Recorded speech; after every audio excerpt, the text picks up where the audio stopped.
विनय न माने जलधि जड़, भय 3 दिन बीत। बोले राम सकोप तब, भय बिन होए न प्रीत। सोमवार को लगातार दूसरे दिन इंडियन आर्मी ने प्रेस वार्ता करी और ऑपरेशन सिंदूर के बारे में जानकारी दी है।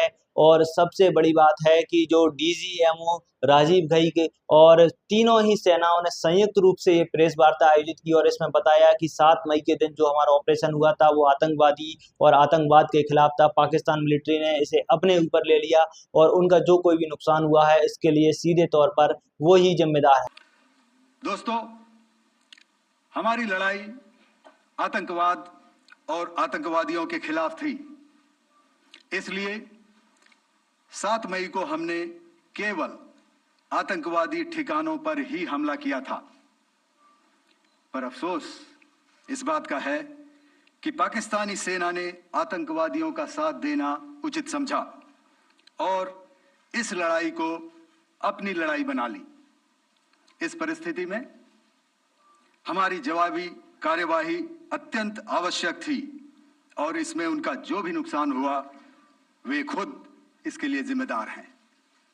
और इस हमले की जो पूरा ऑपरेशन था इसकी जानकारी देते हुए बताया कि भारत के सारे ही सैन्य ठिकाने जो हवाई अड्डे हैं वो पूरी तरीके से एयर बेसिस ऑपरेशनल हैं और किसी भी हमले का मुंह तोड़ जवाब देने के लिए तैयार हैं। और अगर फिर कभी ऐसी वॉर होती है तो फिर वॉर नेक्स्ट लेवल की होगी, यह भी चेतावनी भारतीय सेना ने दे दी है। और सबसे बड़ी बात है कि इस ऑपरेशन की जानकारी देते हुए एयर चीफ मार्शल भारती ने कहा, भय बिन होए न प्रीत। जब उनसे रामधारी सिंह दिनकर की कविता है याचना नहीं अब रण होगा से जोड़ करके एक पत्रकार ने सवाल पूछा तो उन्होंने सीधे तौर पर कहा कि भय बिन होए न प्रीत।